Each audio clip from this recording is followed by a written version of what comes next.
This episode is brought to you by Kia's first three-row, all-electric SUV, the Kia EV9, with available all-wheel drive and seating for up to 7 adults, with 0 to 60 speed that thrills you 1 minute and available lounge seats that unwind you the next. Visit kia.com/EV9 to learn more. Ask your Kia dealer for availability. No system, no matter how advanced, can compensate for all driver error and or driving conditions. Always drive safely.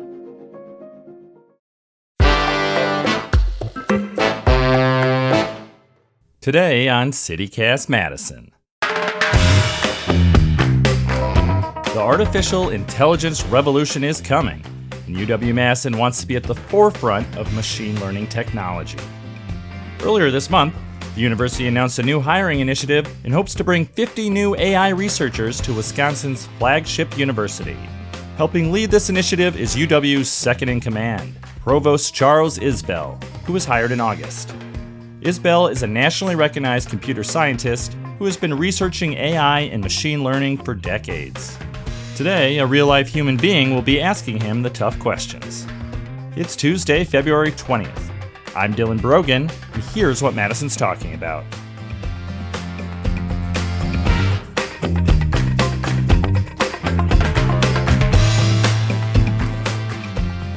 Provost, thank you for being here today. Oh, thanks for having me. Happy to be here. All right, well, we're here to talk about artificial intelligence. So can you just define it for us? What is artificial intelligence in your mind? That's a wonderful question. When I think about artificial intelligence, a lot of technical definitions come to mind. But honestly, I think there are two that sort of capture what AI really is. One is it's sort of the art, science, engineering, and computing of making computers act the way they do in the movies. We have this sort of model in our head of what computers can do, and they're kind of magical in a particular way. And you see that in popular culture and the way that we do science fiction, whether it's Star Trek or 2001: A Space Odyssey or whatever your favorite movie is. That's what AI is. And if you want to think about it in a slightly more serious way, I would say that what AI is, it's the art of making things that if human beings did them, we would call them intelligent. So really the goal of AI is to make certain that we build systems that behave the way human beings behave. How do you think AI will transform UW-Madison? That's your hope, isn't it? That is absolutely our hope. So the thing about AI is that you can ask the question, how is it going to transform the things that we do, or what we do at UW? Well, it's already transformed what we do. It's transformed everything about the world. And if you really want to see this, you should just think about AI as the next logical thing after computing and automation. You can ask how AI is going to transform what we do. You're asking how have computers transformed what we do and what we're going to do? They've changed everything. This conversation that we're having, was it really possible the way that we're doing it even 20 years ago, and not the way that we're doing it now even 10 years ago? Now imagine the big changes that have happened since the World Wide Web, since Google came to us, since Amazon, since Twitter, all of those things happened. Now imagine that in 20, 30, 40 more years. It's going to transform everything. And you'll see it in two ways. You see it in the way that we do research. It's completely changed the way that we think about what it means to actually do science. The computing and simulation, helping us to predict where we should be going next, has accelerated everything because of computing and specifically because of AI and machine learning. But it's also fundamentally changing the way that we think about education, the way that students interact with one another, the way that they interact with faculty, the way that we just talk and communicate with one another. Students now have access to data in a way that they've never had before. They have tools, they have support mechanisms that help them to write, that help them to check what they're doing. It's going to change just the way that people interact with one another. Therefore, it's going to change what we do at UW. Well, I want to talk more about that, about how students are using it currently. But just as an institution, I mean, is UW-Madison, do we need this to be on like the forefront of being a cutting edge, world-class research university like UW has been for so many years? Absolutely. There is no way for anyone to move forward the science, the scholarship, everything that we do without being imminent in AI, computing, artificial intelligence, machine learning, data science, all of the things that are part of that ecosystem.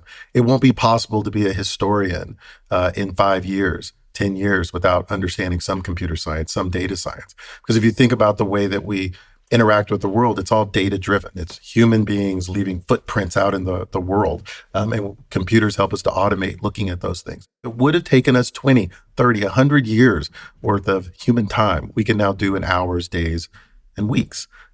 If you can't master that, if you haven't integrated that into what you do, you cannot be at the forefront of anything, much less science, much less the way that we do discovery. And further, because this is such a big deal, because it changes the way that we do everything, you can't understand and wrap your head around it if you don't think about the ethics. You don't think about what it means to put human beings at the center of what you're doing. You rethink the way that you do design. Otherwise, you build systems that have all these massive impacts on the world, but you have no control over it. Human beings aren't a part of the conversation. It's simply impossible. I mean, I don't want to overstate it, but I think it's impossible to be an active participant citizen without understanding something about computing and AI. So that probably gets us to the RISE initiative, right? That's happening over the next 3 to 5 years. UW-Madison says they'll hire more than 100 new faculty through this new initiative. So up to 50 of those new faculty positions will be to research AI. What will these researchers be doing? So the folks that we're going to hire, I've got two answers to what they're going to be doing. One is we don't yet know, because we don't yet know where we're going to be in 3, 4, 5, 6 years. On the other hand, we know it's going to be around AI. We know it's going to be applications of AI. We know it's going to put humans at the center of it. And we know that it's going to touch every aspect of every discipline at the university. As you know, Madison has many strengths, and one of them is that it is a true, broad, comprehensive university. There's a law school here. There's an ed school here. There's ag. There's human ecology, as well as engineering and various medical sciences. There's everything here, and every single bit of it is touched by AI and machine learning. So the goal here is not just to hire a few more faculty or even many more faculty, but to hire them together and to accelerate so that they can interact with one another and cross all these disciplinary boundaries that people artificially put between the work that we do. The idea is that this is one of many grand challenges, and grand challenges are things that you can't just do as a computer scientist like I am, or you can't just do as an engineer, you can't just do as a lawyer, you just can't do as a sociologist. It's something that requires all of us working together in order to touch. It's a big deal, and it requires people who speak many different languages, who have many different perspectives and many different experiences in order for us to take advantage of it. So that would include a lot of disciplines, not just computer science. That's right. If you look deeply into the details, and you'll see this over the next couple of years, the law school is involved. Our School of Human Ecology is one of the leaders of this effort. Engineering, of course, SMPH, our medical school, as well as computer science and data science and information science. So every single person is touched by this, and every single person, every single discipline will eventually touch it. So I heard your UW-Madison's having a little bit of trouble with the state government lately, having to do with getting things paid for. How are we going to pay for this influx of new staff? And are you worried about maybe legislative hurdles or just what's going on with the UW and how it's funded? Well, one of the things that's happened over the last couple of years is that we've grown. Our enrollment has grown. Our research expenditures have grown, and that's generated funds that have made it possible for us to invest more quickly than we otherwise would have done. And it's a virtuous cycle, right? So if you invest in this and you bring in 100 people, you bring in 50 people specifically in this area, you bring in 25 in this sub area, you put them together, they're able to get grants that we otherwise would not be able to get. You're able to bring together people to try for these big things that the feds and other interested parties are investing in, which generates more money, which allows us to invest more quickly. And so it grows and grows and grows faster. So now's the time to invest so that you can get the payoff faster than you would have if you invested at a slower pace. So we've been lucky. We've been fortunate in that we've been able to get enough funds to start this investment. We're placing a bet. And when it pays off, we're going to be able to go even faster than we would have before. And we'll be having this conversation in 5 years about the next round of investment that we're doing in AI and in other areas. So that's the way we're able to do it. Well, it sounds like it's just the beginning of something. Absolutely. I mean, well, if we go back 30, 40, 50 years when AI first started to be a thing, you would say, oh, this seems like an interesting thing. Had its ups, had its down. People in the area like I am still remember the AI winter of the late 80s and the early 90s when the hype cycle sort of burst and there was a retrenchment. But it came back, and it came back even stronger. A lot of the technology and the words you hear like generative models and deep learning, those things were around in the 70s and in the 80s. They went away and they came back because we now have the tools, we have the data, we have the compute that we can actually show the things that were just a promise 40 years ago are now things that are reality. So, ask me again in 5 or 10 years, but we will see a completely different world, and I don't even know what it's going to look like. All right. Well, you weren't an academic 40 years ago. But you were looking at AI in the 90s, right? Absolutely. Yeah. So you've been studying this for a long time. What did AI even look like 20 years ago, 30 years ago? And what made you want to study it? Well, it looked a lot the way it looks now, except smaller and slower. For my own thesis work, I did something that I thought was really big. It was gigabytes of data, which is, we've generated gigabytes of data just since we started this conversation. Back then, it seemed like big. It seemed like a hard thing. Now it's just the everyday thing. So that's what's changed, is the scale of it and the fact that human beings are getting human data. That's what makes it kind of exciting. But even back then, you could tell it was going to be exciting. What got me into it were really the deep philosophical questions. So what would it mean to actually build something that was truly intelligent the way a human being is intelligent? What would it mean to build a system that could be a partner, that would understand what I was doing, that I would be able to have a conversation with, that I would be able to treat socially, that I would be able to think as something with its own culture, with its own ideas, its own intention? How would it feel to build that sort of thing and then have it be a part of the world that I lived in? It was very exciting then. It's exciting now.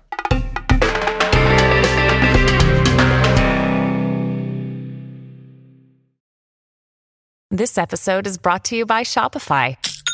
Forget the frustration of picking commerce platforms when you switch your business to Shopify, the global commerce platform that supercharges your selling wherever you sell. With Shopify, you'll harness the same intuitive features, trusted apps, and powerful analytics used by the world's leading brands. Sign up today for your $1 per month trial period at shopify.com/tech, all lowercase. That's shopify.com/tech. So what disciplines at UW do you think are most vulnerable to change from AI? All of them. Every single one of them. Okay, so I'm a UW-Madison freshman. Mm-hmm. How is that going to affect just the courses I take my very first semester in college? Tell me your major. Communication arts, let's say that, since that's my degree from UW. What is communications arts? It's about text. It's about culture. It's about human interaction, right? You're recording human interaction. You're synthesizing it. You're bringing it and you're describing it to the world, right? Mm-hmm. AI is going to be there in the middle of that, right? AI is going to give you access to more people, more of their data, things that they don't even know that they're doing. Your phone, right, is following you around everywhere. It knows every other phone that you interact with. It's just pinging it with Wi-Fi or whatever. It knows everything. I promise you, Apple knows everything about where you are. Elon Musk knows everywhere that you're going, right? All of that data is there. You're trying to do communications. You now understand how people interact with one another. You have to understand how people interact with one another in order to do your job. And once the data is there, it tells a story, and your job is to understand and share that story. And you now just have more access to it than you ever would have had before. And if you don't understand what data science looks like, if you don't understand what computer science looks like, if you don't understand the implications of those data trails and seeing those footprints everywhere, then how could you possibly be a good communications arts major, much less a good journalist? That's a pretty good answer. Okay. Well, what about just the struggles right now with adapting to what seems like a very transformational period of time that we are in, where this is just starting to really come online in terms of everyday people's lives? What I hear about ChatGPT and other things going on with UW professors is like it's taking away from the core principle of teaching kids how to write. Like it's being used inappropriately. So, and you kind of scoffed a little bit right there about when I brought that up about plagiarism and stuff like that. What do you make about that? I'm sure a lot of professors come to you and being like, hey, we're talking so much about AI, but meanwhile, kids aren't writing their essays. So I got two answers for you on that. One is it's a good and happy, optimistic place. And one is it's a terrible world that we live in. Which would you like to hear first? Well, let's hear the terrible place first. All right, here's the terrible world that we're in. You now have access to tools that will do an enormous amount of work for you and in a way that is plausible. So what does that mean? Here, I'll use an analogy that hopefully resonates with everyone, but certainly should resonate with a journalist. So there are writers and there are editors, right? Most of us, as we move through our lives, we increasingly become editors. It's impossible for me to do my job without taking information, including the written word, given to me, and I use that as a starting point to hopefully to make it better, right? So I'm an editor now. But I think anyone who's been a good editor knows that it's hard to be a good editor without at least being a good writer first. And the problem we have with these tools is that they're so plausible and they can generate so much based on the data that they've been exposed to, is that they make all of us editors, but might allow us to skip the step of being writers. And you can't be a good editor without being a good writer. You can't even know that what ChatGPT or whatever has generated for you is good, bad, or indifferent unless you know enough to be able to see that unless you've had the experience yourself. So the bad world that we're in is that we've given people so many tools that allow them to be plausible that they can fool themselves and others into thinking that they actually know what they're talking about or that they've done something interesting. And you don't necessarily have the background to realize it. So that's the horrible world that we are walking into. There's some other parts of it too, which I'm happy to talk about, that involve people. Yeah, let's hear the more optimistic world that you're envisioning. So here's the more optimistic world. I can now do things that I couldn't possibly do before, and I can do them faster and at a scale that was almost inconceivable within a generation or so, right? If you really think about AI not as a tool that you were using to get over on something, but rather as a partnership, like a spell checker or, something that can help you to see or that does a search for you much faster than you would be able to do it, then it's an incredible boon for your ability to learn and to sort of amplify your own thoughts, right? One of the things that we know is there's this concept called centaurs, right?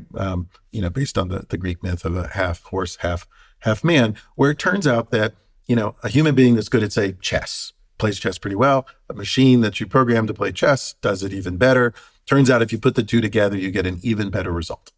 And the reason that is because people are particularly good at chunking, at looking out in the world and figuring out, oh, this is the place where you should be paying attention. And the machines are really, really good at counting really, really fast and sort of going and drilling down. And those things together complement. And so together, you're better off than you are separately.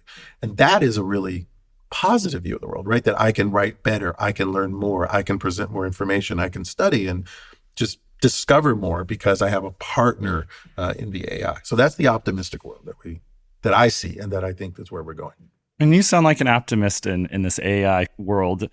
But what scares you about this technology? Well, two things, and really they're one thing. What computers are good at is they do the things we tell them to do exceptionally well. In fact, they do exactly what we tell them to do, which is not the same thing as what we want them to do. So what's scary about AI is that it will do what we ask, and it will do it without question, and it will do it in brutal efficiency. Let me tell you how this kind of shows up in the real world.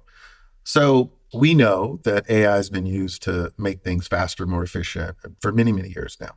But it turns out that the systems that we build encode our biases. They encode the mistakes that we make. Amazon rolled out a system to help it be far more efficient at evaluating potential candidates for hiring. And it turns out they had to take it out of practice. Why? Because what the system learned is that you should hire men and not women. Why? Was there some objective reality to that? The objective reality is that's what they were doing. They weren't necessarily aware of it, but that's what they were doing. And it learned it. So it did exactly what we asked it to do, which was to be like ourselves, right? And there's tons of examples like this. And what they really boil down to, in my view, is we have built a system and we're designing it as if it is a simple engineering problem where the goal is to solve this tiny little problem. But the kinds of problems we're asking it to solve are actually very broad. They're much bigger than the specific thing we're asking it to do.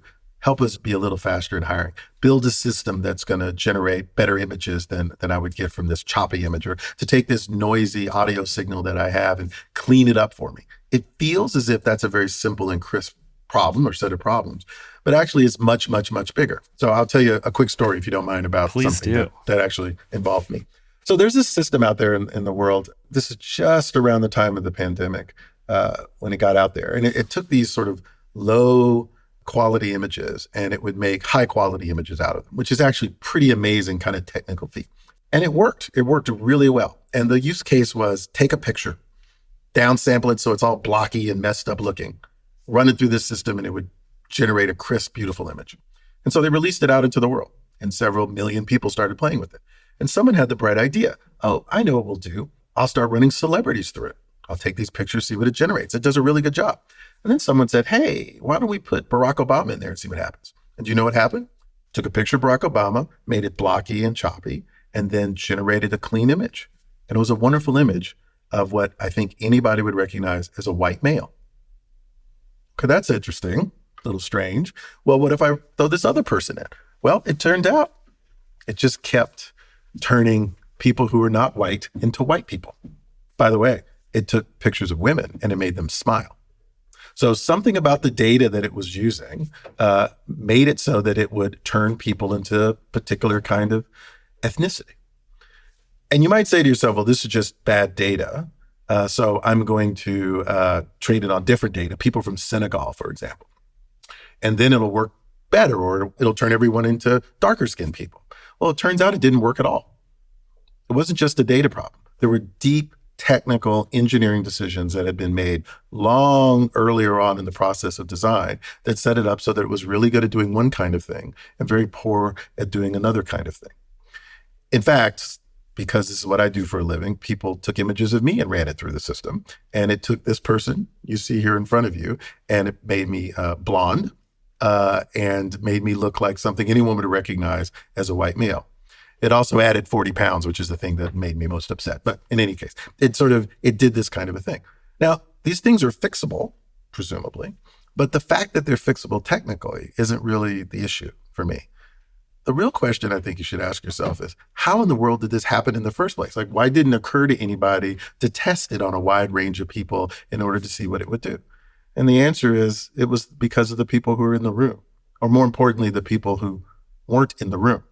So the problem with these tools, the things that I really think about when you want to build these systems, is you have to involve as many people as possible, not just the engineers who are working on it, or the programmer who's doing this little bit, or the manager who's trying to do marketing or whatever. You have to involve all the people who are going to be affected by it, because they're going to see things that you aren't going to see. In retrospect, it's obvious they should have tested this, Yes. but it wasn't obvious.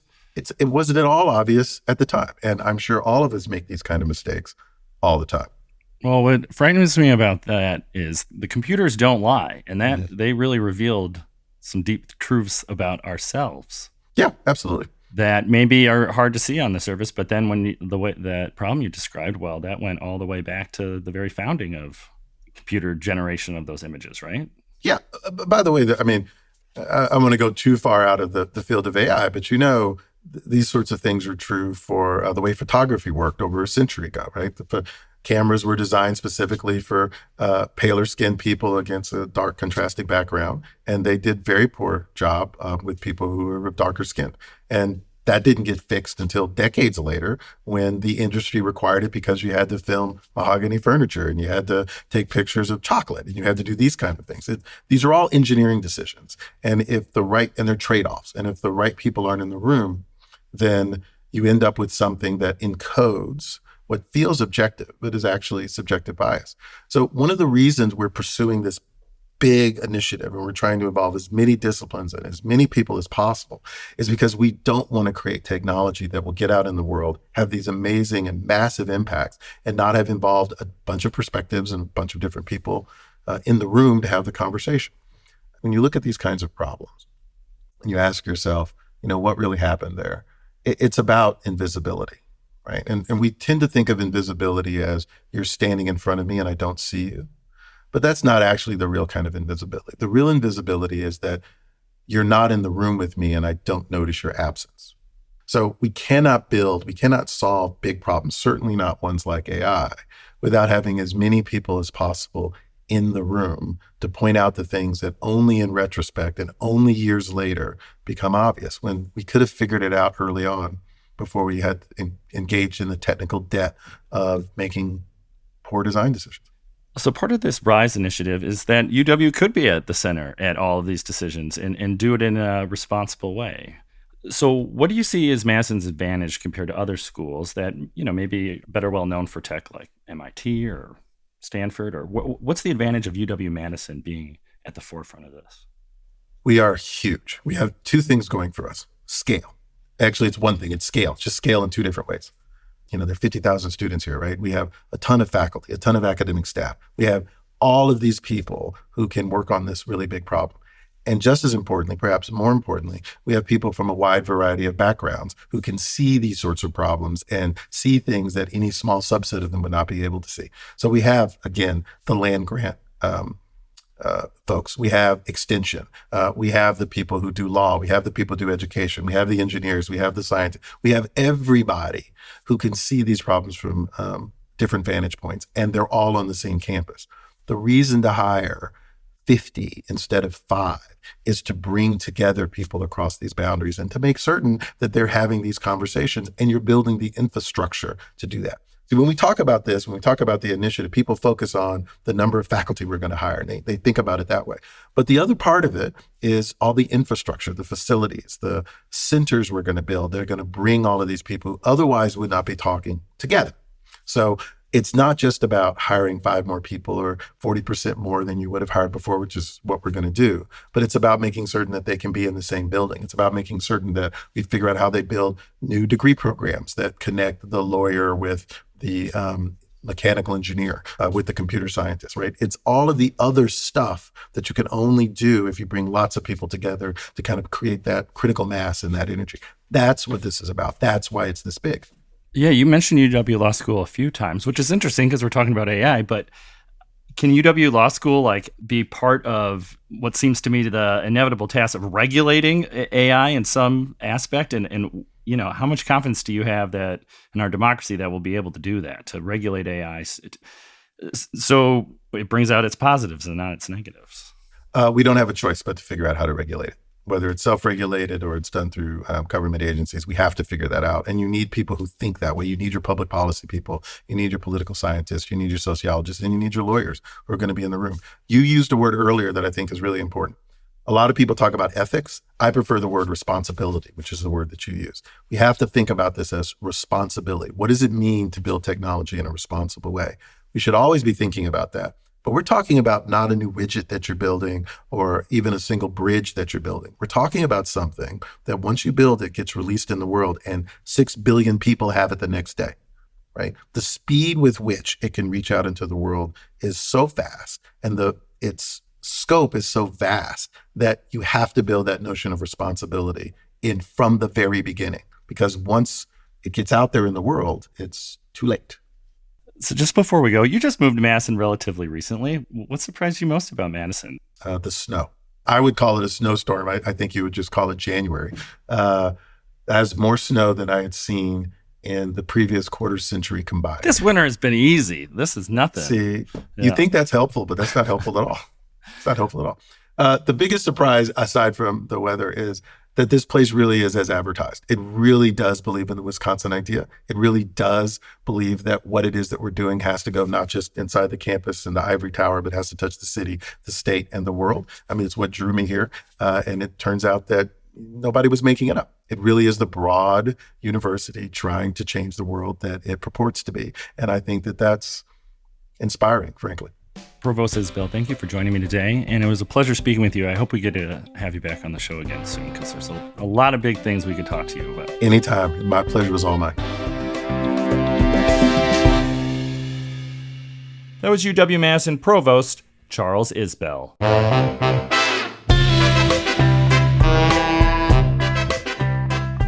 That's all for today here on CityCast Madison. I'm Dylan Brogan. If you enjoyed today's show, why not share this episode with someone who passes the Turing test? We'll be back tomorrow morning with more news from around the city. Until then,